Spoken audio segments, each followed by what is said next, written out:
সম্মানিত ভাইরা রে আমার, আল্লাহর নবী সাল্লাল্লাহু আলাইহি ওয়াসাল্লাম বুখারী মুসলিমের বর্ণনায় হাদিস বর্ণনা করেছেন। হযরতে আবু হুরায়রার riwayate কথাটা এসেছেন, হাদিসটা এসেছে।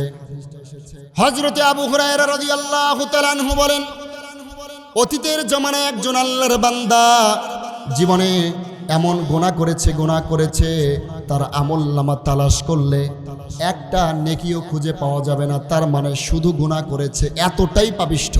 কিন্তু লোকটা মুসলমান। লোকটা কি? মুসলমান, পাপিষ্ঠ একজন মুসলমান। আল্লাহর নবী রাহমাতুল লিল আলামিন বলেন, আল্লাহর বান্দা যখন শৈশবকাল গুনাহ করেছে, কৈশোরকাল গুনাহ করেছে, বার্ধক্যকাল গুনাহ করেছে, মৃত্যুর পূর্বক্ষণে যখন আল্লাহর বান্দা বিছানায় পড়ে গিয়েছেন, শরীরের শক্তিও যখন শেষ হয়ে গেল, জবানের পাওয়ার যখন শেষ হয়ে গেল, আল্লাহর বান্দা এবার অন্তরের ভিতরে একটু ভয় চলে আসলো। আল্লাহর বান্দার অন্তঃকরণের ভিতরে ভয় চলে আসলো। কার ভয়? জোরে বলেন। আল্লাহর ভয় চলে আসলো। আখারে জীবনের শৈশবকাল গুনাহ করলাম, কৈশোরকাল গুনাহ করলাম, বার্ধক্য পর্যন্ত গুনাহ করলাম, একটা নেকির কাজ করলাম না। এই অবস্থায় যদি আজরাইল আমাকে ধরে ফেলে, এই অবস্থায় যদি আমার জানটা কবজ হয়ে যায়, আমি নাফরমান বেঈমান বান্দা আল্লাহর কাছে কি নিয়ে হাজিরা দেব? আফসোস করতেছেন, টেনশন করতেছেন আল্লাহর ভয়ে। সম্মানিত ভাইরা রে আমার, গভীর মনোযোগ। আল্লাহর বান্দা মৃত্যুর পূর্বক্ষণে আল্লাহর ভয়, আল্লাহর বান্দার অন্তরের ভিতরে যখন আল্লাহর আযাবের ভয়, জাহান্নামের ভয় চলে আসলো, আল্লাহর বান্দা তার সন্তানদেরকে ডাকলেন, হে সন্তানেরা তোমরা আসো, আসো আমার সামনে আসো, তোমাদেরকে একটা ওসিয়ত করতেছি। আল্লাহর বান্দা তার ছেলে সন্তানদেরকে ওসিয়ত করলেন, বাবারা শোনো, আমি তো নাফরমান, আমি তো বেঈমান, জীবনে একটা নেকির কাজ করি নাই। এই অবস্থায় যদি আমার মৃত্যু হয়ে যায়, আজরাইল যদি আমার রূহটা কবজ করে ফেলে, আল্লাহ যদি আমাকে ধরে ফেলে, তাহলে তো জাহান্নামের আগুন আমার জন্য ওয়াজিব হয়ে যাবে। জাহান্নামের শাস্তি, কবরের আযাব সহ্য করার আমার কোনো যোগ্যতা নাই, ক্ষমতা নাই। হে সন্তানেরা শোনো, তোমাদেরকে একটা ওসিয়ত করতেছি। আমার যখন মৃত্যু হয়ে যাবে, আমি যখন দুনিয়ার জমিন থেকে বিদায় জানাবো, দুনিয়ার জমিনে যখন আমার প্রাণটা চলে যাবে, একেবারে আমার দেহটা দুনিয়ার জমিনে নিতর হয়ে পড়ে থাকবে, আমার মৃত্যুর সংবাদটা তোমরা এলাকার কাউকে জানতে দিবে না, আত্মীয় স্বজন কাউকে জানতে দেবেন না। ওসিয়ত করতেছেন বাবা।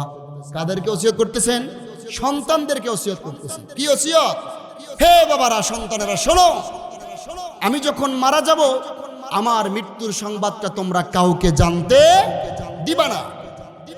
বাবা ডাক দিয়ে বলতেছেন, সন্তানেরা শোনো, আমি যখন মারা যাব, আমার লাশটা গোপনেই তোমরা একটা সুন্দর খোলা ময়দানে নিয়ে যাব। সেখানে কিছু লাকড়ি সংগ্রহ করবা, কিছু কাঠখড়ি সংগ্রহ করবা। এই কাঠখড়িগুলো সংগ্রহ করে তোমরা আমার লাশটাকে পুড়ে ছাই করে ফেলবা। নাউজুবিল্লাহ বলেন। হিন্দুদের লাশ যেমনি ভাবে পুড়ে ছাই করা হয়, আল্লাহর বান্দা বলতেছেন, আমার লাশটা তোমরা সন্তানেরা গোপনে এই রাতের অন্ধকারে আমার এই দেহটাকে তোমরা পুড়ে ছাই বানিয়ে ফেলবা। এই ছাইগুলোকে তোমরা দুটি ভাগ করবা। এক ভাগ প্রবল বেগে যখন বাতাস চলতে থাকে পূর্ব দিক থেকে অথবা উত্তর থেকে দক্ষিণের বাতাস, প্রবল বেগে বাতাস যখন শুরু হয়ে যায়, এই বাতাসের মধ্যে তোমরা এই ছাইগুলোকে ছেড়ে দিবা। আর একটা ভাগ ছাই তোমরা সমুদ্রের যখন স্রোত চলতে থাকে, প্রচণ্ড স্রোত হয় কি হয় না সমুদ্রে, নদীর মধ্যে, এই স্রোতের মধ্যে ছেড়ে দিবা। এক ভাগ বাতাসে দিবা, বাতাসের মধ্যে ধাক্কা খাইতে খাইতে ছাইয়ের কণাগুলো ঝাড় জঙ্গলে চলে যাবে, বন জঙ্গলে চলে যাবে। আর এক ভাই ছাই যখন তোমরা সমুদ্রের মধ্যে ছেড়ে দিবা, এই ছাইগুলো সমুদ্রের একেবারে তরঙ্গের সাথে ঢেউয়ের সঙ্গে বাড়ি খাইতে খাইতে এই ছাইগুলো কোথায় চলে যাবে? সমুদ্রের তলে চলে যাবে। আল্লাহর বান্দা ডাক দিয়ে বলতেছে, এই ছাইগুলো যখন বাতাসে ধাক্কা খাইতে খাইতে জঙ্গলে চলে যাবে, এই ছাইগুলো যখন সমুদ্র চলে যাবে, আল্লাহ রাব্বুল আলামিন আমি নাফরমান বান্দাকে হাজির করতে পারবে না। নাউজুবিল্লাহ বলেন। সম্মানিত হাজিরি, এই ওসিয়ত করলেন রাহমাতুল লিল আলামিন নবীজি। বলেন, কিছুদিনের মধ্যে আল্লাহর বান্দার মৃত্যু হয়ে গেল।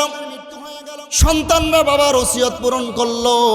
এই দেহটাকে, এই লাশটাকে পুরে ছাই বানিয়ে এক ভাগ ছাই বাতাসের মধ্যে ছেড়ে দিল, আর এক ভাগ ছাই সমুদ্রের মধ্যে ছেড়ে দিল। ও মুমিন মুসলমান, পৃথিবীর জমিনে আমরা মৃত্যুর হাত থেকে যতই পলায়ন করি না কেন, আল্লাহ ধরার যোগ্যতা রাখেন কি রাখেন না? আর জোরে বলেন, আল্লাহ ধরতে পারবেন কি পারবেন না? মুসলমান, আল্লাহ তাআলা যেই অবস্থা দেখতে পারলেন, আল্লাহ রাব্বুল আলামিন ফেরেশতাকে হুকুম করলেন, ফেরেশতারা দেখো, আমার বান্দা আমি আল্লাহর আযাবের ভয়ে, আমি আল্লাহর শাস্তির ভয়ে আমার বান্দা নিজের দেহটাকে পুরে ছাই বানিয়ে ফেললেন। এক ভাগ ছাই তো সমুদ্র ছেড়ে দিয়েছে, আর এক ভাগ ছাই দুনিয়ার প্রবল বেগ বাতাসের মধ্যে ছেড়ে দিয়েছে। আল্লাহ রাব্বুল আলামিন বাতাসকে হুকুম করলেন, আল্লাহ রাব্বুল আলামিন সমুদ্রকে হুকুম করলেন, হে সমুদ্র, হে বাতাস, আমি আল্লাহর হুকুমে এই যে বান্দার পুরো শরীরটা থেকে যেই ছাইগুলো যেখানে যেখানে ছড়িয়ে ছিটিয়ে গিয়েছে, আমি আল্লাহর। ও মুসলমান, আওয়াজ করে বলেন, ক্ষমতা কার? আল্লাহর সবকিছু ক্ষমতা। আল্লাহর অর্ডার হতে দেরি হয়েছে, মুহূর্তের ভিতরে বান্দার ছাইগুলো একত্রিত হয়েছে। আল্লাহ তাআলা এবার ছাইকে হুকুম করলেন, হে ছাই, এখান থেকে যেই বান্দা আমার হাত থেকে ধরা না দেওয়ার জন্য পলায়ন করেছে, নিজের দেহটাকে পুরে ছাই বানিয়ে ফেলেছে, আল্লাহ ছাইকে অর্ডার করলেন, এই ছাইগুলো মুহূর্তের ভিতরে এখান থেকে তাজা, আমার সেই বান্দা জিন্দা হয়ে যাও। আল্লাহু আকবার। আল্লাহ রাব্বুল আলামিন যখন হুকুম করেছেন, মুহূর্তের ভিতরে আল্লাহর বান্দা সুন্দর একটা দেহ তৈরি হয়ে গিয়েছে। এবার আল্লাহ পাক রব্বুল আলামিন বান্দাকে জিজ্ঞেস করলেন, বান্দারে, তুমি কেন এই ওসিয়তটা করলা? কেন আমার হাত থেকে বাঁচার জন্য এই কাণ্ডকীর্তি করলা? সম্মানিত ভাইরা রে আমার, আল্লাহ রব্বুল আলামিন আয়াতের শুরুতেই আলা মনোযোগ আকর্ষণকারী বর্ণনা, আশ্চর্য সূচক অব্যয় ব্যবহার করে তামাম পৃথিবীর মানুষদের দৃষ্টি আকর্ষণ করে আল্লাহ রাব্বুল আলামিন ঘোষণা করছেন, ইন্না আউলিয়া আল্লাহ, নিশ্চয়ই যারা আল্লাহর অলি হবে। আউলিয়া শব্দটি বহু বচন, এক বচনে অলি। অলি মানে বন্ধু। কার বন্ধু? জোরে বলেন, আর জোরে বলেন, কার বন্ধু? আল্লাহ তাআলা বলেন, ইন্না আউলিয়া আল্লাহ, নিশ্চয়ই যারা আল্লাহর বন্ধু হবে, নিশ্চয়ই যারা আল্লাহর অলি হবে, লা খাউফুন আলাইহিম ওয়ালা হুম ইয়াহজানুন, তাদের কোনো ভয় নাই, তাদের কোনো টেনশন নেই। চিল্লায় বলেন সুবহানাল্লাহ।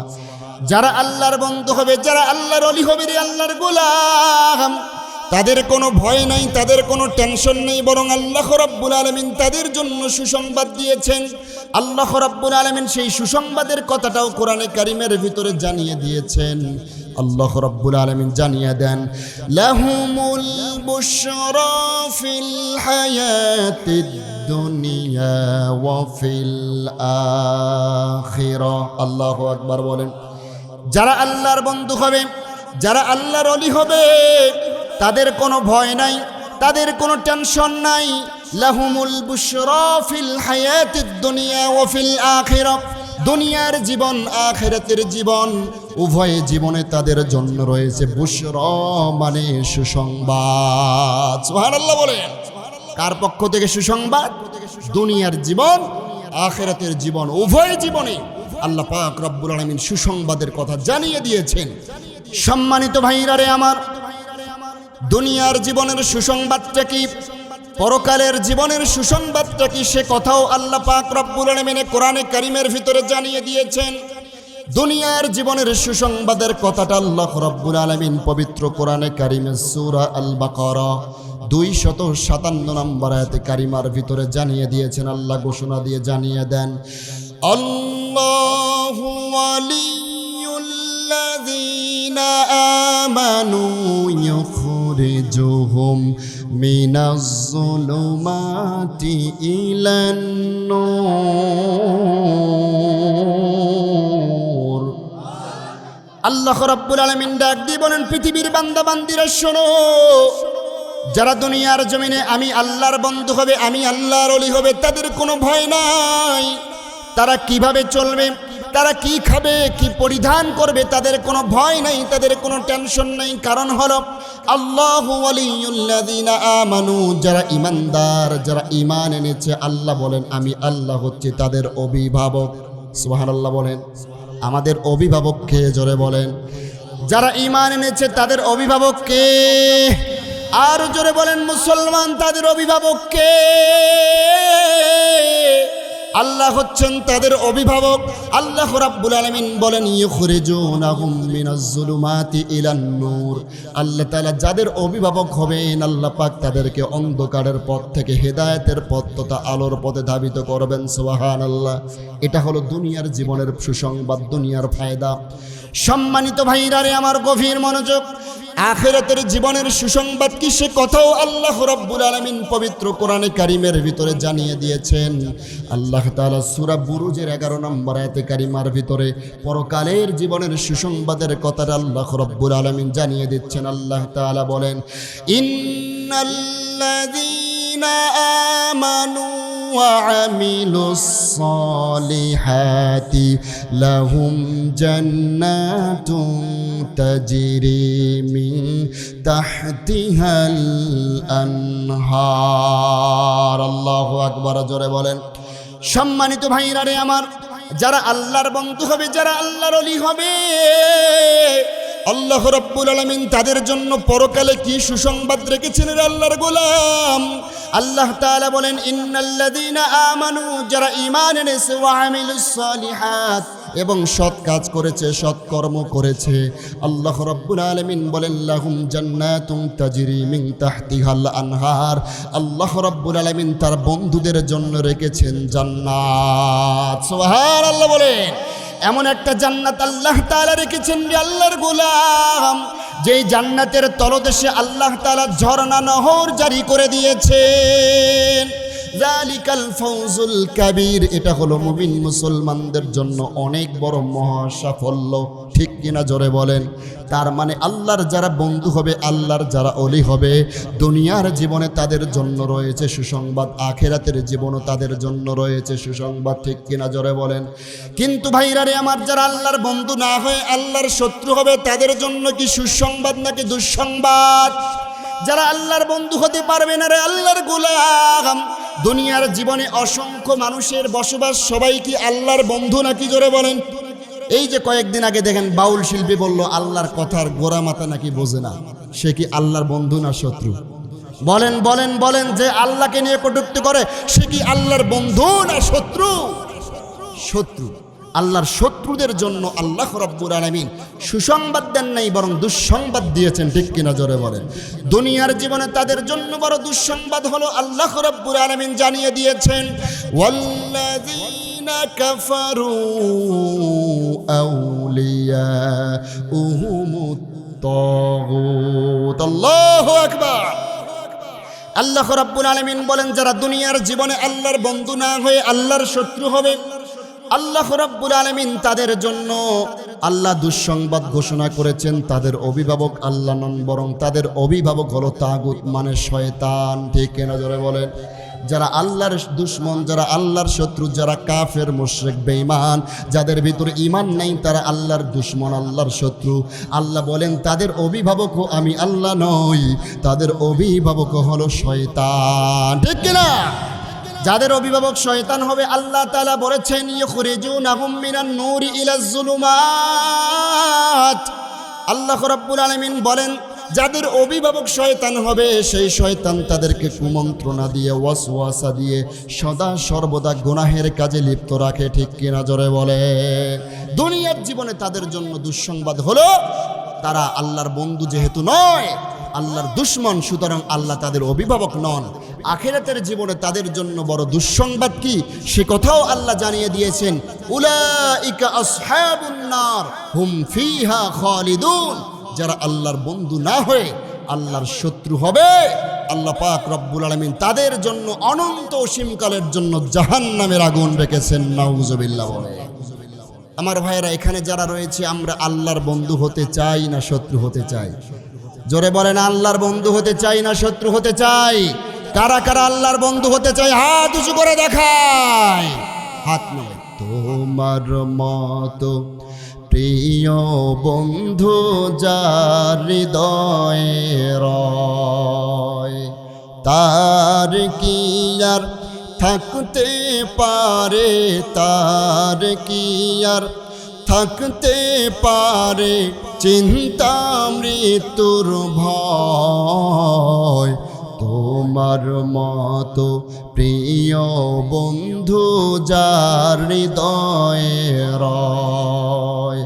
শিশুকালে মায়ের দুধে বাঁচাও খোদা প্রাণ, মায়ের স্নেহে বেড়ে উঠি তোমার অবদান। শিশুকালে মায়ের দুধে বাঁচাও খোদা প্রাণ, মায়ের স্নেহে বেড়ে উঠি তোমার অবদান। বন্ধু হয় ভালোবাসা, বন্ধু হয় ভালোবাসা, সারাও জগৎময়। তোমার মতো প্রিয় বন্ধু যার হৃদয়ে রয়। আমাদের বন্ধুকে জোরে বলেন, আমরা কার বন্ধু হতে চাই? আল্লাহর বন্ধু সবাই হতে চাই তো আমার ভাইরা? এবার আসুন, আমরা কেন আল্লাহর বন্ধু হতে চাই? আমরা কেন আল্লাহর বন্ধু হতে চাই? দুনিয়াতে আমাদের বন্ধুকে আমরা তৈরি করি, একজনের সঙ্গে আরেকজন দোস্ত করি। কেন করি? অবশ্যই কোনো না কোনো ফায়দা আছে, ঠিক কিনা জোরে বলে? তো আমরা আল্লাহর বন্ধু হতে চাই কেন? এর কারণটা কি, এটাকে আমাদেরকে জানতে হবে। সম্মানিত হাজিরিন, আমরা আল্লাহর বন্ধু এজন্য হতে চাই, দুনিয়াতে যদি কোনো আল্লাহর বান্দাবান্দি আল্লাহর বন্ধু হতে পারে, ওই বান্দার দুনিয়া আখেরাতে কোনো টেনশন, ওই বান্দার দুনিয়া আখেরাতে কোনো ভয় নাই। এজন্য আমরা আল্লাহর বন্ধু হতে চাই। দুনিয়াতে যদি কেউ আল্লাহর হয়ে যায়, তো আল্লাহ পাক তার জন্য গোটা দুনিয়াটা খাদেম হিসেবে বানায় দেয়। সুবহানাল্লাহ বলেন। মাল্লাহুল মাওলা ফালাহুল কুল। যেই বান্দা মাওলার হয়, মাওলা তার জন্য গোটা দুনিয়াটা, গোটা পৃথিবীটাকে খাদেম হিসেবে নিযুক্ত করে দেয়। এজন্য আমরা আল্লাহর বন্ধু হতে চাই। ও মুমিন মুসলমান, দুনিয়াতে আপন বলতে যদি কেউ থাকে তো একমাত্র কে? কবরে, হাসরে, মিজানে, ফুলসিরাতে যদি কেউ আপন হয় তো হবেন কে? আমরা দুনিয়াতে আপন মনে করি আমাদের বাবা মাকে, অথচ স্বার্থের পিছনে পড়লে অনেক সময় বাবা সন্তানকে ভুলে যায়, মা তার কলিজার টুকরো সন্তানকে ভুলে যায়, ঠিক কিনা জোরে বলেন? বন্ধু বন্ধুকে ভুলে যায়, ঠিক কিনা জোরে বলেন? এক বন্ধু অপর বন্ধুর গলায় ছুরি চালিয়ে হত্যা করে, ঠিক কিনা জোরে বলেন? কিন্তু পৃথিবীতে আমরা যত অন্যায় অবিচার করি না কেন, একজন মালিক সৃষ্টিকর্তা তিনি আমাদেরকে বিন্দু পরিমাণ ভুলে যান। যদি যাইতেন তাহলে কবেই আমাদের সূর্যের আলো বন্ধ হয়ে যেত, চন্দ্রের আলো বন্ধ হয়ে যেত, আমাদের রিজিক খানাকে আল্লাহ বন্ধ করে দিতেন। কারণ আমরা যেই পরিমাণ অন্যায় করি, আল্লাহ যদি রাগান্বিত হতেন তো এতদিন আমাদের জন্য সব কিছু আল্লাহ বন্ধ করে দিতেন, ঠিক কিনা জোরে বলে? আমার ভাইয়েরা, দুনিয়াতে আমরা এখানে অনেক চাকরিজীবী ভাই উপস্থিত রয়েছে, ঠিক কিনা জোরে বলেন? আসি না নাই চাকরি, আমরা অন্যের অধীনে চাকরি করি। আমার ভাইয়েরা, আমরা চাকরি কর্মস্থলে যদি একদিন, 2 দিন, 3 দিন অ্যাবসেন্ট করি, বলুন তো মালিক রাগ হবে না খুশি হবে? রাগ হবে। এমনকি আপনি যদি অতিরিক্ত অ্যাবসেন্ট করেন, আপনার চাকরিটা চলে যাওয়ার সম্ভাবনা আছে, আপনার বেতনটাও বন্ধ হয়ে যাওয়ার সম্ভাবনা আছে না নাই জোরে বলে? কিন্তু ভাইরা আমার, আমরা আল্লাহ সুবহানাহু ওয়া তাআলা আমাদেরকেও একটা চাকরি দিয়েছেন। কি চাকরি? ওয়ামা খলাকতুল জিন্না ওয়াল ইনসা ইল্লা লিয়াবুদুন। আল্লাহ ইবাদতের চাকরি আমাদেরকে দিয়েছেন, নামাজের চাকরি দিয়েছেন, রোজা, হজ, যাকাত, দান, সাদাকার চাকরি দিয়েছেন। বলুন তো, চিন্তা করে দেখুন তো, আমরা যারা এখানে রয়েছি, আমরা দিনের পর দিন মসজিদে যাচ্ছি না, আমরা সপ্তাহের পর সপ্তাহ মসজিদে যাই না, আমরা মাসের পর মাস মসজিদে যাই না, আমরা বছরের পর বছর ধরে মসজিদে যাই না, আমরা যুগের পর যুগ মসজিদে যাই না। আল্লাহ রাব্বুল আলামিন কোনদিন রাগান্বিত হয়ে আমাদের নেয়ামত কি বন্ধ করে দিয়েছেন? সুতরাং বোঝা যায় দুনিয়ার জীবনে সবচেয়ে আপন যদি কেউ থাকে তিনি কে জোরে বলেন? তুমি মিটাও সকল চাওয়া, দুদিন আগে পরে তোমার কাছে সকল পাওয়া, সবই তোমার তরে। তুমি মিটাও সকল চাওয়া, দুদিন আগে পরে তোমার কাছে সকল পাওয়া, সবই তোমার তরে, তোমার পথে চললে সবাই, তোমার পথে চললে সবাই হাসবে যে সুদিন, তোমার দয়াহে পূর্ণ আমার সারা নিশিদিন। দয়া কার জোরে বলেন? প্রত্যেকটা মুহূর্তে মুহূর্তে প্রতিটা সেকেন্ডে সেকেন্ডে আমরা কার অনুগ্রহ লাভ করতেছি? জোরে বলেন, কার দয়ায় বেঁচে আছি? পৃথিবীর কোনো মানুষ এক সেকেন্ড আল্লাহর দয়া ছাড়া বাঁচার মতো শক্তি সামর্থ্য আছে? আপনাদের মাঝে মনে হয় কারো আছে? এক সেকেন্ড, হাফ সেকেন্ড আছে না? আল্লাহর দয়া ছাড়া এক মুহূর্ত বেঁচে থাকা সম্ভব। এজন্যই আমরা আল্লাহর বন্ধু হতে চাই, কারণ আল্লাহকে পাইলে গোটা দুনিয়াকেই পাওয়া হয়ে যায়। একটা এক্সাম্পল আপনাদের সামনে আমি পেশ করতেছি, লক্ষ্য করুন মুসলমান। আপনাদেরকে কি খারাপ লাগতেছে? আলোচনা চলবে? আরো জোরে বলেন, চলবে? সম্মানিত হাজিরিন, লক্ষ্য করুন, একটা উদাহরণ আপনাদেরকে শোনাচ্ছি আমরা কেন আল্লাহর বন্ধু হতে চাই। বাদশাহ হারুনুর রশিদ, খলিফা হারুনুর রশিদের নাম আপনারা শুনেছেন কি শোনেন নাই?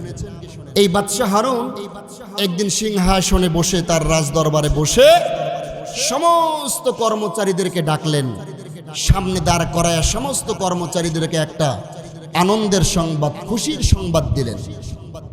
সম্মানিত ভাইরা রে আমার, বাদশাহ হারুন সমস্ত কর্মচারীদেরকে একত্রিত করে বললেন, হে কর্মচারীরা, হে উজিরেরা, শোনো, তোমরা সবাই আমার দরবারের কর্মচারী, তোমরা যেই যেই সেক্টরে থাকো না কেন সবাই একত্রিত হয়ে যাও, তোমাদের জন্য বড় আনন্দের সংবাদ রয়েছে।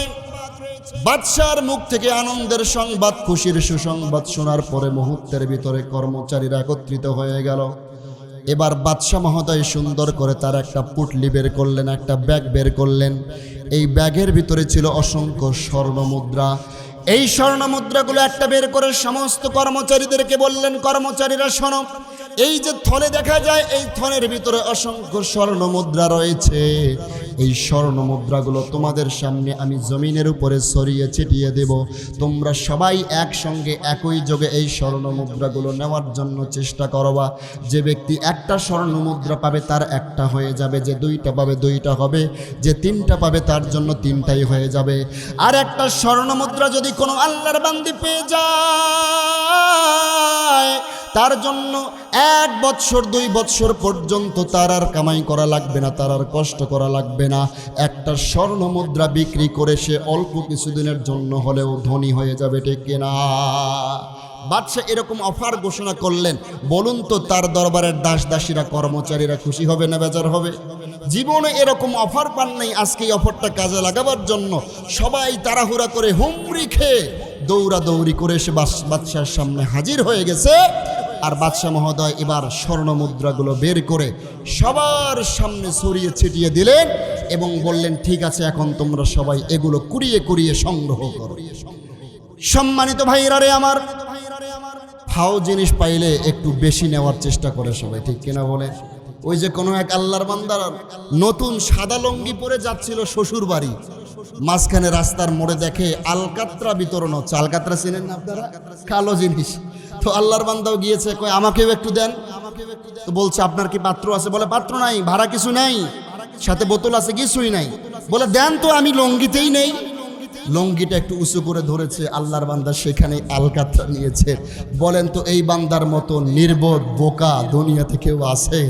এই দামি লঙ্গিটা কালো একটা রং ভরায় যে শেষ করলো, কিয়ামত পর্যন্ত এটা ঘষলেও তো রংটা ওঠার কথা নয়, ঠিক কিনা জোরে বলে?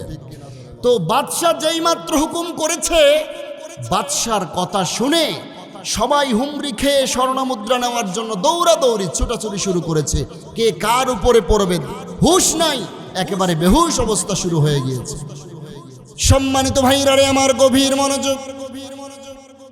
সবাই স্বর্ণ মুদ্রা কুড়াচ্ছেন, কেউ বা একটা পেয়েছে, কেউ বা দুইটা পেয়েছে, কেউ বা তিনটা পেয়েছে। কিন্তু বাদশাহ মহোদয় তাকিয়ে দেখলেন তার দরবারের সমস্ত কর্মচারীরা সবাই স্বর্ণ মুদ্রা নেওয়ার জন্য দৌড়াদৌড়ি করতেছে, কিন্তু একজন আল্লাহর বান্দি বাদশার দাসী ছিলেন, যেই দাসীটা বাদশার পাশেই অবস্থান করতেছে, সে একটা স্বর্ণ মুদ্রাও কুড়ালেন না। বাদশাহ অবাক হয়ে গেলেন, সর্বনাশ, আজকে যারা স্বর্ণ মুদ্রা কুড়াচ্ছে একটা হলেও তো সবাই পেয়েছে, এই দাসী কেন একটা স্বর্ণ মুদ্রাও নিল না? এর চেয়ে মনে হয় নির্বোধ, এর চেয়ে বোকা দাসী কেউ হতে পারে না। কারণ একটা স্বর্ণ মুদ্রা পেলেও তো তার আর এত কষ্ট করা লাগতো না, আমার দরবারে এত পরিশ্রম করা লাগতো না। বাদশাহ অবাক হয়ে গেলেন, দাসীকে ডাক দিয়ে বললেন, হে দাসী শোন, তুমি কেন স্বর্ণ মুদ্রা কুড়াচ্ছ না? তোমার চেয়ে নির্বোধ, তোমার চেয়ে বোকা মনে হয় পৃথিবীর জমিনে কোনো আল্লাহর বান্দি নাই। আল্লাহর বান্দি বা দাসী ডাক দিয়ে বললেন, হে বাদশাহ মহোদয় শুনুন, আমি কেন এই স্বর্ণ মুদ্রাগুলো কুড়াচ্ছি না, এর পেছনে রহস্য রয়েছে। বাদশাহ মহোদয়, আমি কেন স্বর্ণ মুদ্রাগুলো কুড়াচ্ছি না আপনি কি জানতে চান? বলে, হ্যাঁ জানতে চাই। তাহলে আপনাকে একটা প্রশ্ন করতেছি, আপনি জবাব দিবেন। হে বাদশাহ মহোদয়, আপনি যেই স্বর্ণ মুদ্রাগুলো আজকে দিলেন, এগুলোই কি আপনার সম্পদ নাকি আরো সম্পদ আছে? বাদশাহ মহোদয় বললেন, আমার যতগুলো সম্পদ আছে 100 ভাগের 1 ভাগও আমি এখানে দেই নাই, আমার তো সব সম্পদ, সব ধন সম্পদ এখন রয়েছে। এবার আল্লাহর বান্দি প্রশ্ন করলেন, হে বাদশাহ মহোদয়, আপনি যেই স্বর্ণ মুদ্রাগুলো ছড়িয়ে ছিটিয়ে দিলেন, এরকম একটা উৎসব আবারও কোনোদিন আপনি কি করবেন নাকি? বলে, না, আজকেই প্রথম করেছি, আর কোনোদিন এরকম অফার ঘোষণা করব না। এবার আল্লাহর বান্দি বাদশাকে ডাক দিয়ে বললেন, বাদশাহ মহোদয়, যে ব্যক্তি একটা স্বর্ণ মুদ্রা পেয়েছে সে কতটুক ধনী হবে? বলে, কমপক্ষে 1 বৎসর তার বিবি বাচ্চা নিয়ে সুন্দরভাবে খেয়ে পরে বেঁচে থাকতে পারবে।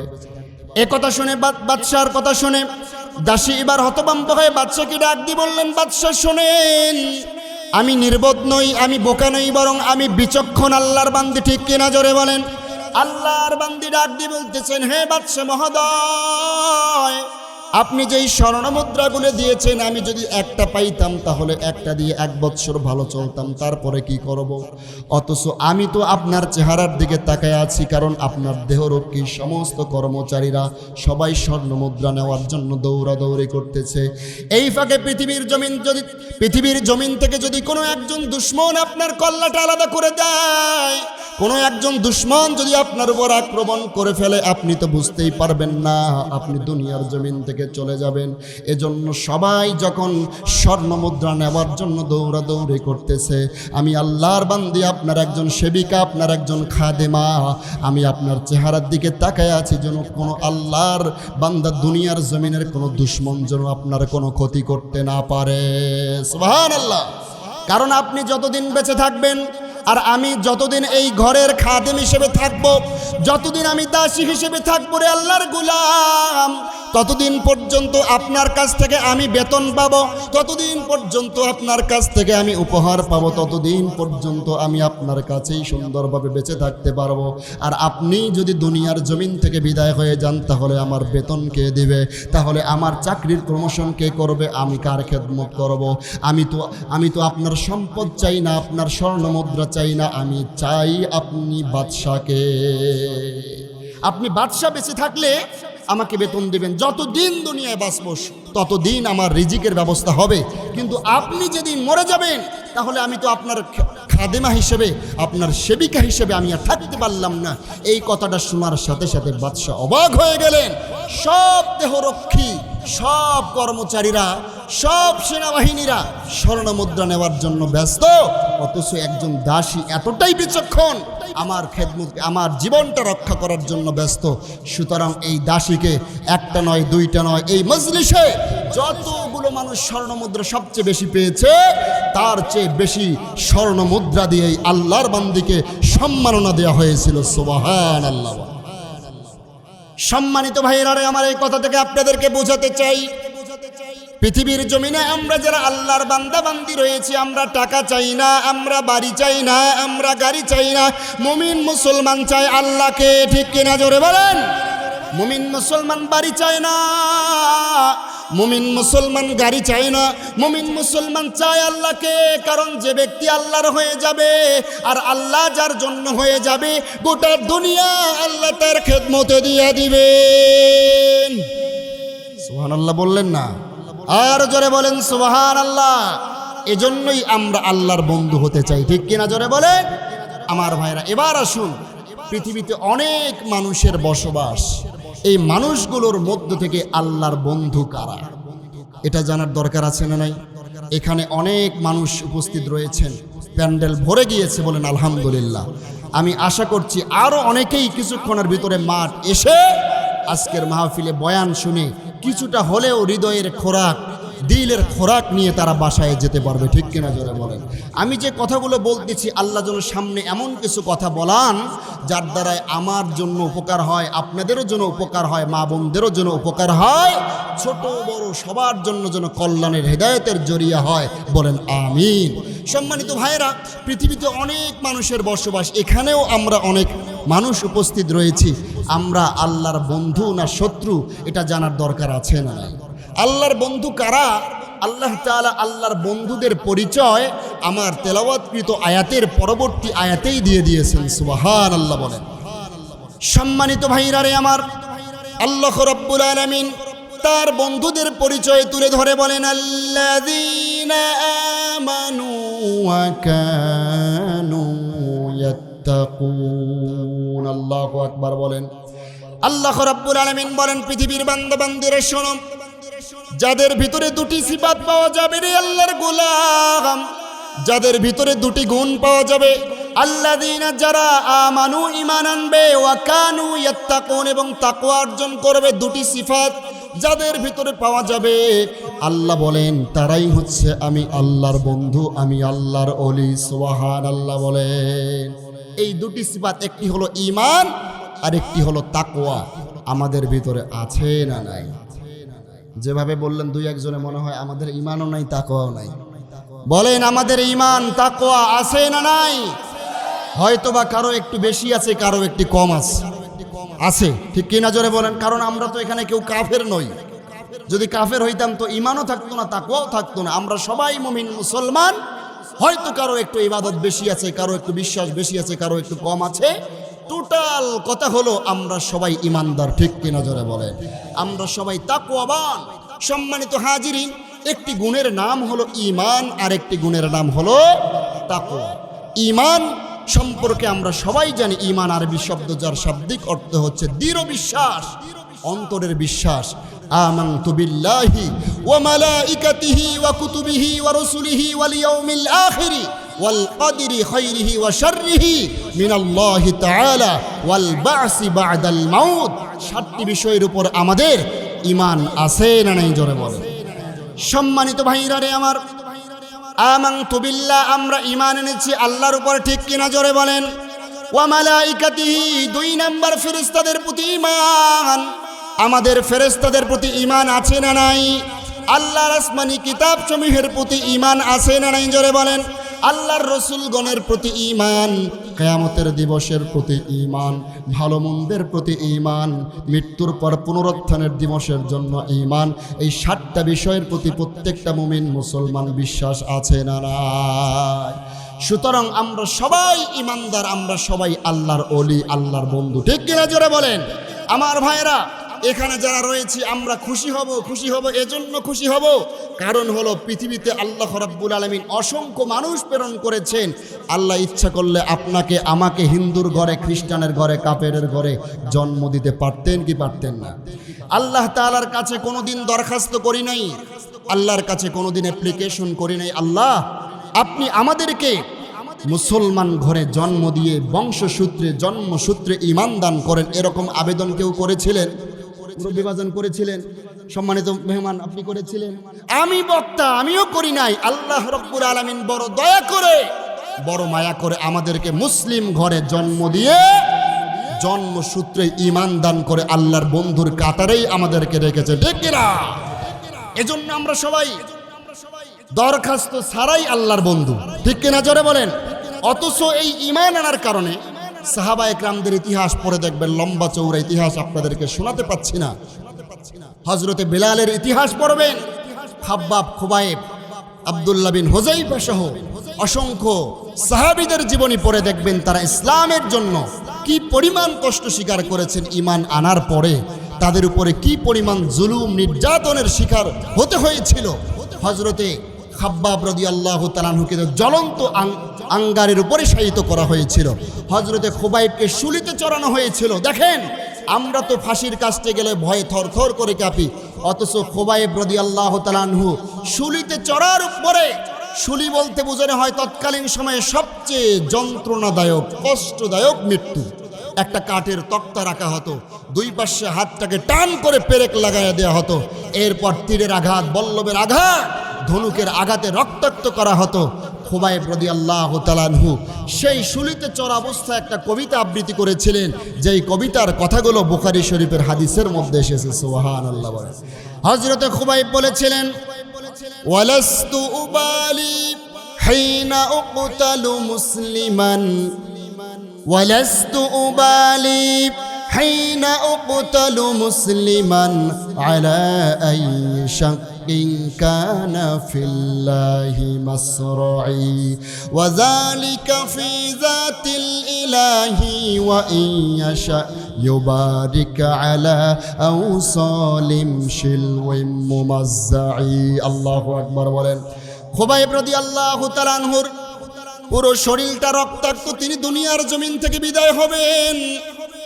মৃত্যুর পূর্বক্ষণে কবিতা আবৃত্তি করলেন, হে কাফেরের বাচ্চারা শোনো, আমি মুসলিম শহীদ হচ্ছি, নেই কোনো ভয় আমার অন্তরে, কারণ আমি যেকাতেই মরি না কেন সেকাতেই তো আমাকেই মরতে হবে। আমি মুসলিম শহীদ হচ্ছি, এজন্য কোনো ডর নাই, কোনো ভয় নাই, কারণ মুমিন মুসলমান মৃত্যুবরণ করার মাঝেও আনন্দ লাভ করে। ঠিক কিনা জোরে বলেন।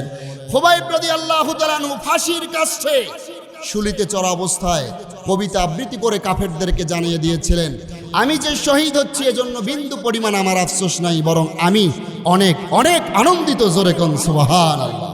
জিনিস কোন আল্লাহর বান্দার ভিতরে যদি যাররা পরিমাণ অনুপরিমাণ ঈমান থাকে, ওই বান্দা যদি এই ঈমানটুকু নিয়ে কবরে যেতে পারে, কিয়ামতের ময়দানে আল্লাহ পাক রব্বুল আলামিন হিসাব নিকাশের পর হয়তো তাকে জাহান্নামে দিবেন। জাহান্নামে কিছুদিন সাজা ভক্ষণ করার পরে আল্লাহ পাক তাকে যখন জান্নাত দিবেন, সেই জান্নাতটার আকার আয়তন এত বেশি হবে, এই গোটা দুনিয়ার সমান 10 গুণ সমান একটা জান্নাত দিয়ে দিবে। এই ঈমানের মূল্য আছে না নাই? বলেন আছে না নাই? এজন্য সবচেয়ে বড় চ্যালেঞ্জিং বর্তমান সময়ের বিষয় হলো মুমিন মুসলমানের ঈমানকে কন্ট্রোল করা। ঠিক কিনা জোরে বলেন। কারণ পৃথিবীর জমিনে এক শ্রেণীর মানুষ মুসলমানদের টাকা চুরি করে না, মুসলমানদের পয়সা চুরি করে না, বাড়ি গাড়ি চুরি করে না, মুসলমানদের ঈমান চুরি করে। ঠিক কিনা জোরে বলেন। পৃথিবীর জমিনে ভণ্ড পীরের ব্যবসা আছে না নাই? জোরে বলেন। আরো জোরে বলেন, আছে না নাই? মাজার তৈরি করে বলে মাজারে সেজদা দাও, বাবা তোমার মনের আশা পূরণ করবে, এরকম ভণ্ড বাংলাদেশে আছে না নাই? জোরে বলেন। হক্কানি পীর আছে, তবে হ্যাঁ ভণ্ড আছে। এই ভণ্ড পীররা চায় মুমিন মুসলমানদের ঈমানকে হরণ করতে। ঠিক কিনা জোরে বলেন।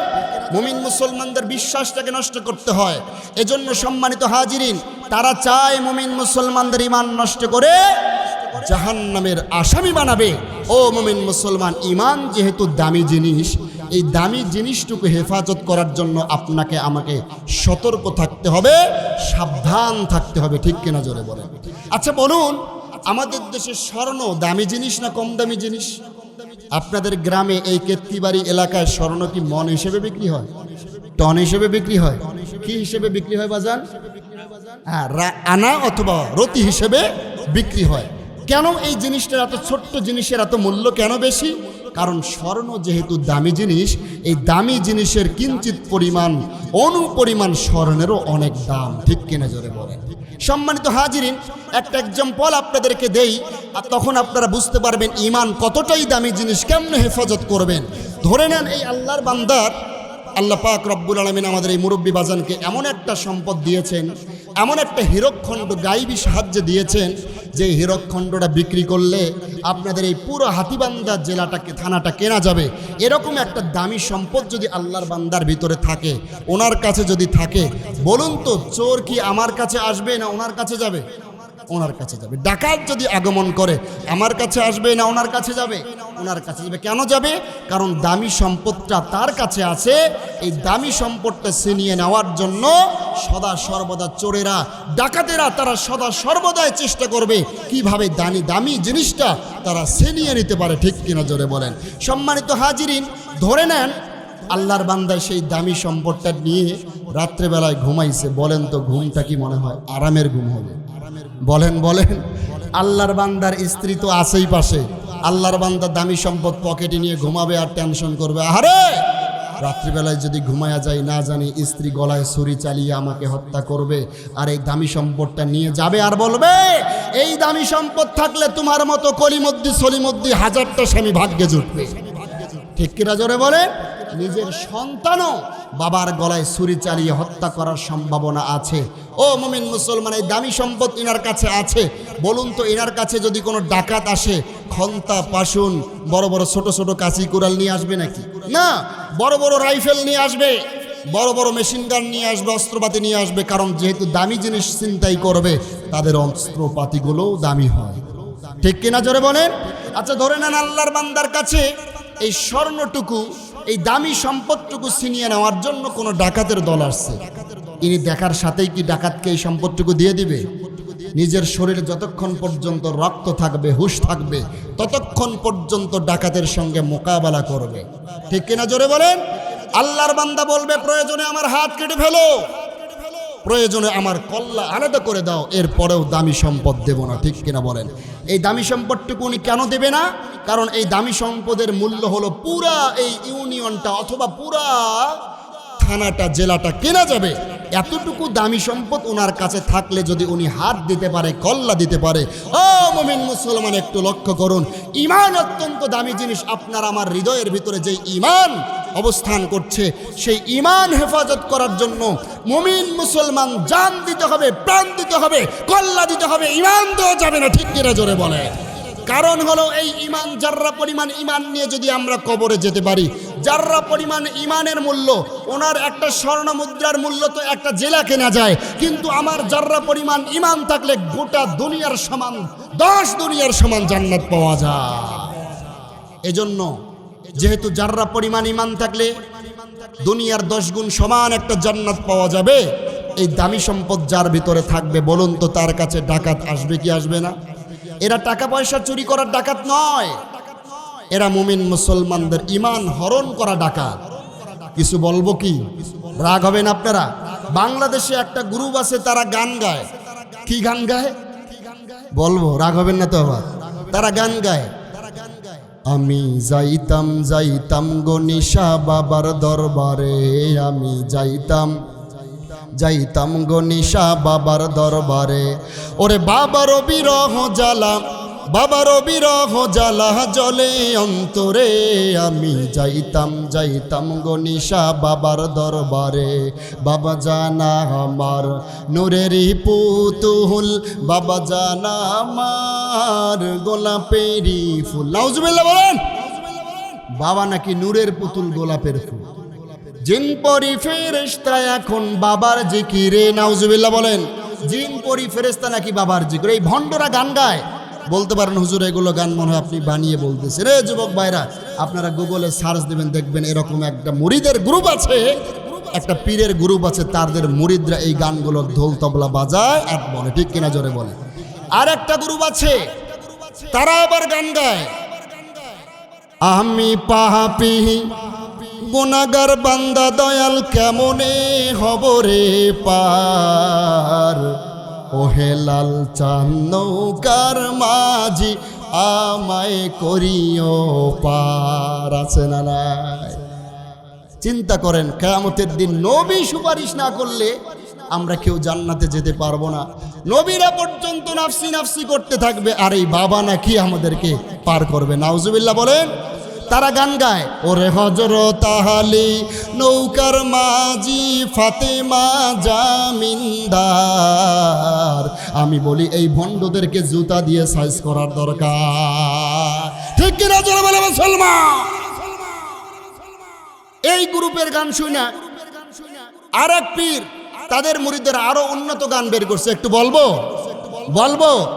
বলে কিরামান কাতিবিন রোজ হাসরের দিন আল্লাহর দরবারে যদি করেন অভিযোগ, আমরা বলবো দুনিয়ায় ছিলাম ল্যাংটা বাবার লোক।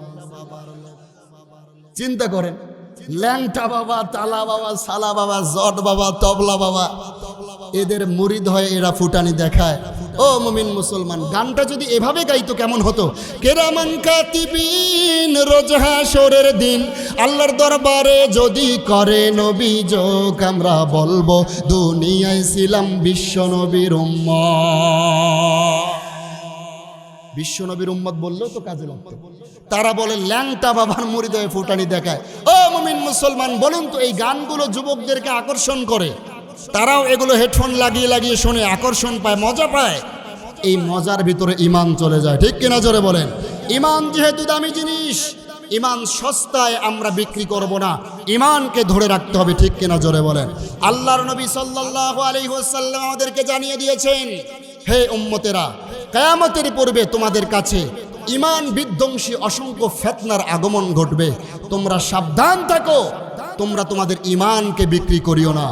সকালবেলায় একজন যুবক, একজন মুরব্বী ইমান নিয়ে রাস্তায় বাহির হয়, সন্ধ্যা হওয়ার আগেই আমাদের ইমান চলে যায়, ঠিক কিনা বলেন? রাস্তাঘাটে চলবেন, বলুন তো ইমান ধরে রাখা যায়? আল্লাহর নবী বলেছেন কিয়ামতের পূর্বে সবচেয়ে যতগুলো ফিতনার আগমন ঘটবে, এর মধ্যে অন্যতম একটা ফিতনার নাম হচ্ছে ফিতনাতুন নিসা, নারীদের ফিতনা, ঠিক কিনা জোরে বলেন? বর্তমান সময়ে একটু চিন্তা করে দেখুন তো এই ফিতনাটা চলতেছে কি চলতেছে না? চলতেছে। একটু চিন্তা করে দেখুন, আমাদের সমাজ ব্যবস্থার দিকে একটু তাকিয়ে দেখুন। আজকে নারী স্বাধীনতার স্লোগান দিয়ে কর্পোরেট মিডিয়াগুলো মুসলমান নারীদেরকে, আমাদের মা বোনদেরকে তারা সম অধিকারের স্লোগান দিয়ে তারা নারীদেরকে পর্দার ভিতর থেকে বাহির করে আজকে তারা ভোগ পণ্য হিসেবে ব্যবহার করতেছে, ঠিক কিনা জোরে বলেন? আজকে সমাজের নারীদেরকে সুন্দরী প্রতিযোগিতার পণ্য হিসেবে তৈরি করা হয়েছে। একটু চিন্তা করে দেখুন, আজকে রাস্তায় চলবেন, ডানে তাকাবেন, বিলবোর্ড সাইনবোর্ড থেকে শুরু করে সব জায়গায় বেপর্দা নারীদের ছবি আছে না নাই? বলেন আছে না নাই? 2 টাকা দিয়ে একটা শ্যাম্পু কিনবেন, দেখবেন সেখানেও একজন জিনপরি ছবি। কি বলেন, ঠিক কিনা? এটা কেন করেছে? নাস্তিকদের মাথা অনেক চালাক, নাস্তিকদের মেধাশক্তি অনেক বেশি। তারা জানে মুসলমানদের ইমান চুরি করতে হলে নারীদেরকে দিয়েই তাদেরকে ইমান ধ্বংস করতে হবে, ঠিক কিনা জোরে বলেন? যেই যুবক ছিল সমাজের অতন্দ্র প্রহরী, যেই যুবক ছিল সমাজের একজন খাদেম, সেই যুবক আজকে দেখেন, আজকে তারা এই ফিতনাতুন নিসায় আসক্ত হয়ে তারা আজকে নারীদের নেশায় 24টা ঘন্টা কাটাচ্ছে, তাদের আমল আখলাক সব ধ্বংস হয়ে যাচ্ছে, ঠিক কিনা জোরে বলে? আজকে মা বোনদেরকে আমি বলবো, মা বোনেরা আপনারা এসেছেন, মাইকের আওয়াজ আপনাদের কানে যাচ্ছে, আপনাদের সম্মান তো আল্লাহ পাক রব্বুল আলামিন কম দেন নাই। নারীদের সম্মানকে আল্লাহ কম দিয়েছেন, বেশি দিয়েছেন। মা বোনদেরকে আল্লাহ তাআলা বলেছেন, ওয়াকরনা ফি বুয়ুতিকুন্না ওয়ালা তাবাররুজনা তাবাররুজাল জাহিলিয়াতিল উলা, হে নারীরা, তোমরা জাহিলি যুগের নারীদের মতো বেপর্দায় চলাফেরা করিও। আজকের যুগে কি পর্দা আছে বাহে? বলেন আছে? কিছু বলবো? আইলো এখন জামানা, নারী পর্দায় থাকে না, রঙি সঙ্গী জামা পরে দেখায় কত নমুনা, ঠিক না? আইলো এখন জামানা, নারী পর্দায় থাকে না, রঙি সঙ্গী জামা পরে দেখায় কত নমুনা, রঙি সঙ্গী জামা পরে দেখায় কত নমুনা, ঠিক না? তুলার মতো পাতলা জামা গায়ের মধ্যে জড়ায়া, ইচ্ছে মতো ঘুরছে তারা যুব সমাজ দেখায়া। তুলার মতো পাতলা জামা গায়ের মধ্যে জড়ায়া, ইচ্ছে মতো ঘুরছে তারা যুব সমাজ দেখায়া। এই সমাজের বিচারপতি ভাইরে, এই সমাজের বিচারপতি, কেউ তো কিছু বলে না, আমরা কিছু বলতে গেলে হুজুর ভালো লাগে না, আমরা কিছু বলতে গেলে হুজুর ভালো লাগে না। আইলো এখন জামানা, নারী পর্দায় থাকে না, রঙি সঙ্গী জামা পরে দেখায় কত নমুনা, ঠিক না? বোরকা পরে সারা গায়ে ঘুমটা রাখে খুলিয়া, জুয়ান বুইরা হইছে পাগল সে চেহারা দেখিয়া। আসল পর্দা তো হলো মুখটা, ঠিক কিনা বলেন? গোটা শরীরে 3.5 হাত বডিতে পর্দা করলো, মাগার মুখটা খোলা রাখলো। বলেন তো এটা কি পর্দা হলো ভাই? বলেন এটা পর্দা হলো? বোরকা পরে সারা গায়ে ঘুমটা রাখে খুলিয়া, জুয়ান বুইরা হইছে পাগল সে চেহারা দেখিয়া, ঠিক না? তারা আল্লাহ রাসূল যায় রে ভুলে, ভাইরে আল্লাহ রাসূল যায় রে ভুলে সেই পিরিতে মজিয়া, অবশেষে পিতা মাতার খেদমত দেয় সারিয়া। আইলো এখন জামানা নারী পর্দায় থাকে না, আইলো এখন জামানা নারী পর্দায় থাকে না, রঙি সঙ্গী জামা পরে দেখায় কত নমুনা, ঠিক না? ডিজিটালের নারী গণে ডিজিটালের রূপ ধরে, স্বামী ধুইয়া হাট বাজারে নারীরা বাজার করে, ঠিক না? ডিজিটালের নারী গণে ডিজিটালের রূপ ধরে, স্বামী ধুইয়া বিন্দেশেতে নারীরা বাজার করে। তারা মোবাইল ফোনটা কানে দিয়া, ভাইরে মোবাইল ফোনটা কানে দিয়া সাদের পীর চালায়, অবশেষে প্রেম করিয়া অন্যের সাথে ভাইগা যায়। আইলো এখন জামানা নারী পর্দায় থাকে না, আইলো এখন জামানা নারী পর্দায় থাকে না, রঙি চঙ্গি জামা পরে দেখায় কত নমুনা, ঠিক কিনা বলা মুসলমান? এই ধরনের মা বোন আছে না নাই? ও মা বোন, আপনাদের সম্মান তো কম নয়, আল্লাহ তাআলা আপনাদেরকে সম্মান দিয়েছেন। আজকের সমাজের মা বোনদের অবস্থা কি বলবো বাজান, বলতে গেলে নিজেরও লজ্জা লাগে। আমারও তো মা বোন আছে, ঠিক কিনা জোরে বলে? মা বোনদেরকে আল্লাহ যেই নিয়ামত দিয়েছেন, এর মধ্যে অন্যতম নিয়ামত হলো মা বোনদের চুলের সৌন্দর্য, ঠিক কিনা বলেন? এই চুলগুলো মা বোনেরা আধুনিকতার হাওয়ায়, শিক্ষার ভারে, ডিগ্রির ভারে বোঝা মনে করে কাটতে কাটতে কাটতে কাটতে বান্দরে রূপান্তরিত হয়েছে, ঠিক কিনা জোরে বলেন? আর এক শ্রেণীর মা বোন, তারা শিক্ষার ভারে, ডিগ্রির ভারে তারা চুলগুলোকে রঙিন করতে করতে ঘোড়ার লেজের মতো বানিয়ে ফেলছে, ঠিক কিনা জোরে বলেন? আল্লাহ দিল কালো চুল নারীদের জন্য সৌন্দর্য, এই বেডির মনে হয় এই কালো চুলটা পছন্দ হয় নাই, লাল রং লাগাইতে লাগাইতে একটা বদমাইশ মার্কা মহিলা হয়ে গেছে, ঠিক কিনা জোরে বলেন? আমার মা বোনদেরকে অনুরোধ করবো, মা বোন, এই চুল আল্লাহ দিয়েছেন তোমাদেরকে, অত্যন্ত একটি নিয়ামত, তোমাদের স্বামীদের জন্য একটা সৌন্দর্যের একটা মুকুট। তোমরা যদি এই চুলকে হেফাজত করতে পারো, তোমরা তোমাদের মাথাটাকে পর্দার সঙ্গে ঢাকতে পারো, আল্লাহ কিয়ামতের দিন তোমাদের উপরে আরশের ছায়া দান করে দিবেন, সুবহানাল্লাহ। সম্মানিত ভাইরা রে আমার, গভীর মনোযোগ। নারীদের সম্মান মর্যাদা থাকার পরেও যেই মা বোন, ভাইরা আপনাদের কষ্ট হচ্ছে একটু বলবো, মা বোনটা তো মনে হয় মহিলা প্যান্ডেলে আছে, ঠিক কিনা বলেন? শুধু পুরুষদের ওয়াজ করলাম, মহিলাদের করলাম না, তা তো হয় না। আজকের সমাজে যত মাহফিল করতেছি, পুরুষদের তুলনায় মহিলারাই বেশি আসে, ঠিক কিনা জোরে বলেন? কারণ মা বোনরা ছিল দেশের সরকার, ওদের পক্ষেই বেশি কথা বলার দরকার, ঠিক কিনা জোরে বলেন? আমার ভাইরা, কিয়ামতের দিন বেপর্দা নারীর অবস্থা কেমন হবে? আল্লাহর নবী সাল্লাল্লাহু আলাইহি ওয়াসাল্লাম হাদিস শরীফের ভিতরে বলেছেন, দাইয়ুস নারীদের ব্যাপারে সতর্কতা করেছেন। আল্লাহর নবী বলেন, আল্লাহ তাআলা প্রত্যেকটা মানুষকে, আল্লাহ তাআলা প্রত্যেকটা নর নারীকে যদি জান্নাতি বানায়, তো আল্লাহ পাক জান্নাত থেকে 500 বৎসরের দূরত্বের যদি অবস্থানও দেন, দেখবেন 500 বৎসরের দূরত্বের রাস্তা থেকেই জান্নাতের ফুলের সুঘ্রাণ নাকে আসে, সুবহানাল্লাহ বলেন। কিন্তু যারা দাইয়ুস হবে, যেই মহিলা, যেই মা বোন বেপর্দায় চলাফেরা করবে, জান্নাতের একেবারে কাছাকাছিও যদি অবস্থান করে, তাদের নাকের ডগার ভিতরে বিন্দু পরিমাণ জান্নাতি ঘ্রাণ আসবে, এটা নবীজি বলেছে। সম্মানিত ভাইরা রে আমার, মা বোনের একটু গভীর মনোযোগ দেন। ইমাম গাজ্জালী রাহমাতুল্লাহি আলাইহি ইহয়া উলুমুদ্দিন নামক কিতাবের ভিতরে লিখেছেন, বেপর্দা নারীদেরকে তিনি সতর্ক করেছেন, সাবধান করেছেন। ইমাম গাজ্জালী রাহমাতুল্লাহি আলাইহি বলেন, আল্লাহর একজন বুজুর্গ বান্দা রাত্রিবেলায় ইশার নামাজের পরে যখন ঘুমায় গেলেন, ঘুমের ভিতরে তিনি স্বপ্নে দেখছেন কিয়ামতের ময়দান কায়েম হয়ে গিয়েছে। সেই কিয়ামতের ময়দানে অসংখ্য নারীদেরকে দেখা যায়। এক শ্রেণীর নারীদের মাথার উপরে জ্বলন্ত অঙ্গার দেখা যায়, জ্বলন্ত কয়লার স্তূপ দেখা যায়, মাথার উপরে আগুন দাউ দাউ করে জ্বলতেছে। আর এক শ্রেণীর মা বোনদেরকে দেখা যাচ্ছে তাদের মাথায় বিষাক্ত বিষধর কিছু সাপ ফোঁটা তুলে আছে, আল্লাহর বান্দা বুজুর্গ বান্দা ঘুমের ভিতরে স্বপ্নে এই অবস্থা দেখার পরে আশ্চর্য হয়ে গেলেন, অবাক হয়ে গেলেন। সর্বনাশ, এই মা বোনেরা কি অন্যায় করেছে যার কারণে মাথার মধ্যে কয়লার স্তূপ দেখা যায়, আগুনের স্তূপ দেখা যায়, এবং মাথার ভিতরে মাথার উপরে বড় বড় সাপ, বিষাক্ত সাপ ফোনা তুলে আছে। কেন? কারণটা কি? কিছুক্ষণের মধ্যে একজন ফেরেশতার সাক্ষাৎ হয়ে গেল।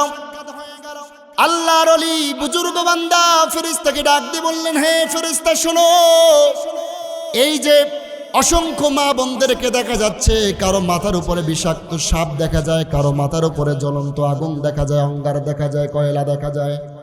তারা কি অন্যায় করেছে, কি কারণে এই অবস্থা হচ্ছে? আল্লাহর ফেরেশতা ডাক দিয়ে বললেন, হে আল্লাহর ওলি শোনো, হে আল্লাহর ওলি শোনো, এই মা বোনেরা দুনিয়ার জমিনে তাদের চুলের হেফাজত করে নাই। তারা দুনিয়ার জমিনে মাথাটাকে পর পুরুষের সামনে প্রদর্শন করত, মাথায় কোনো কাপড় থাকতো না। এই মাথায় কাপড় না দেওয়ার কারণে আজকে কিয়ামতের দিন তার মাথার উপরে আল্লাহ পাক রব্বুল আলামিন জাহান্নামের অগ্নি, জাহান্নামের অঙ্গারকে দিয়ে দিয়েছেন। নাউজুবিল্লাহ। আবার কিছু মা বোন আছে যারা দুনিয়ার জমিনে এই চুলগুলোকে একটা খোপা করত। আপনারা কি খোপা বলেন না? এই খোপাগুলো উটের কুজের মতো লম্বা করে দিত, আকর্ষণ করে দিত, আর রাস্তায় রাস্তায় পাইচারি করত, যুবকদেরকে আকৃষ্ট করত, মাথায় কাপড় দিত না। এই নারীদের এই চুলের খোপাটা যাদের দুনিয়ার জমিনে খোলা ছিল, এই চুলের খোপাটা কিয়ামতের কঠিন মুসিবতের দিনে এই চুলের খোপাটা বিষাক্ত সাপে রূপান্তরিত হয়ে যাবে। কত ভয়ঙ্কর অবস্থা! এই অবস্থা শোনার পরে আল্লাহর ওলি বুজুর্গ মানুষ ঘুমের ভিতরে চিৎকার দিয়ে উঠেছেন এবং তিনি সমস্ত পৃথিবীর মা বোনদেরকে সাবধান করেছেন, মা বোনেরা পর্দায় চলো, পর্দা অবলম্বন করো, মাথায় কাপড় দিয়ে চলো। তোমাদের সম্মান তো আল্লাহ তাআলা কম দেন নাই, তোমাদের সম্মান তো আল্লাহ পাক রব্বুল আলামিন অনেক অনেক গুণে বৃদ্ধি করে দিয়েছেন। জোরে কোন ঠিক কিনা? সম্মানিত হাজিরিন, তার মানে যেই কথা বলতেছিলাম আপনাদের মনে আছে কিনা, ইমান বিধ্বংসী গ্রুপের মধ্যে একটা গ্রুপ হলো ফিতনাতুন নিসা, নারীদের ফিতনা, ঠিক কিনা বলেন? আমরা দোয়া করি আল্লাহ পাক রব্বুল আলামিন গোটা পৃথিবীর মানুষদেরকে যেন এই ফিতনার হাত থেকে রক্ষা করেন, বলেন আমিন। আমাদের মা বোনদেরকেও যেন হেদায়েত দান করেন, তারাও যেন পর্দা মেনটেন করে চলে। এ যুবক ভাইরা একটু চিন্তা করে দেখেন তো, মুরব্বী বাচ্চারা একটু চিন্তা করে দেখেন তো, আপনার মেয়ে, আপনার স্ত্রী, আপনার নাতিপুতি যদি তারা যদি পর্দা করে চলে, বলুন তো আপনার এই এলাকার মেয়েরা যদি পর্দা করে, এই যুবকদের কোনো সমস্যা হবে? আপনার মেয়ে বেপর্দায় চলার কারণে 100টা যুবক নষ্ট হচ্ছে। যুবকদের নষ্টের পিছনে মূল সমস্যা হলো এই মেয়েরা, ঠিক কিনা জোরে বলেন? এরা যখন সুন্দর করে এই ফেসটাকে সাজিয়ে গুছিয়ে মেকআপ পরে যুবকের সামনে আসে, বলুন তো ওই যুবক যতবার আস্তাগফিরুল্লাহ নাউজুবিল্লাহ পড়ুক কাম হবে? বলেন বলেন, কাম হবে? আল্লাহু আকবার। মা বোনদেরকে অনুরোধ করবো, মা বোন আপনার কারণে যেন কোনো পরপুরুষ জাহান্নামী না হয়, তাহলে কিয়ামতের দিন আপনাকেও হিসাবের কাঠগড়ায় দাঁড় হতে হবে, ঠিক কিনা জোরে বলেন? আমার ভাইরা, তাহলে যে কথা বলতেছিলাম, দুটি গুণ অর্জন করলে আল্লাহর বন্ধু হওয়া যায়, ঠিক কিনা বলেন? একটি গুণের নাম হলো ঈমান, আমাদের ভিতরে আছে, ঠিক কিনা বলেন? এটা হেফাজতও আমরা করবো তো ইনশাআল্লাহ। আর একটা গুণের নাম বলছিলাম তাকওয়া। কি গুণের নাম? তাকওয়া। এই তাকওয়া আমাদের ভিতরে আছে না নাই? বলেন বলেন, আছে না নাই? আমাদের ভিতরে তাকওয়াও আছে, আল্লাহর ভয় আমাদের ভিতরে আছে। তাকওয়া শব্দটি আল-ওয়াকায়াতু শব্দ থেকে এসেছে, যার শাব্দিক অর্থ হলো ফিরে থাকা, বেঁচে থাকা, এক কথায় আল্লাহকে ভয় করা। সুবহানাল্লাহ বলেন। পরিভাষায় বলা হয় দুনিয়ার জমিনে এমনভাবে চলাফেরা করা যেন কোনো গুনাহ আমাদেরকে স্পর্শ না করে। আমিরুল মুমিনিন হযরত উমর ফারুক রাদিয়াল্লাহু তাআলা আনহু সাহাবা ইকরামদের কাছে তাকওয়ার ব্যাখ্যা জানতে চেয়েছিলেন। উবাই ইবনে কাব কি বলেছিলেন? প্রসিদ্ধ কারি সাহাবী উবাই ইবনে কাব বলেছেন, আমিরুল মুমিনিন আপনি তাকওয়ার ব্যাখ্যা শুনতে চাচ্ছেন? তার আগে আপনাকে একটা প্রশ্ন করতেছি, আপনি কখনো কি কাঁটাযুক্ত পথে চলেছেন? সংকীর্ণ কাঁটাযুক্ত পথে বিচরণ করেছেন? উমরে ফারুক রাদিয়াল্লাহু তাআলা আনহু বলেছিলেন, আমি তো খাত্তাবের সন্তান উমর, আমার বাবা ছিল রাখাল, আমিও রাখালি মাঝে মধ্যে করতাম। মাঠে ময়দানে আমাকেও মেষ বকরি চড়াতে হতো, উট চড়াতে হতো, তো মাঝে মধ্যে সংকীর্ণ পথ, কাঁটাযুক্ত পথে আমি চলেছিলাম। তুমি কিভাবে চলেছিলে? বলে অনেক সাবধানতা অবলম্বন করেছিলাম, অনেক সতর্কতা অবলম্বন করেছিলাম, একটা কাঁটাও যেন আমার শরীরে না। উবাই ইবনে কাব বললেন, আমিরুল মুমিনিন এটাই তো তাকওয়ার ব্যাখ্যা, এই দুনিয়াতে সুদের কাঁটা, ঘুষের কাঁটা, জেনার কাঁটা, ব্যভিচারের কাঁটা আছে না নেই? জোরে বলেন। এই কাঁটায় দুনিয়াতে মুমিন মুসলমান এমনভাবে চলাফেরা করবে তাকে যেন সুদ স্পর্শ করতে না পারে, ঘুষ স্পর্শ করতে না পারে। এক কথায় এমনভাবে চলাফেরা করবে একটা গুনাহও যেন তার শরীরে না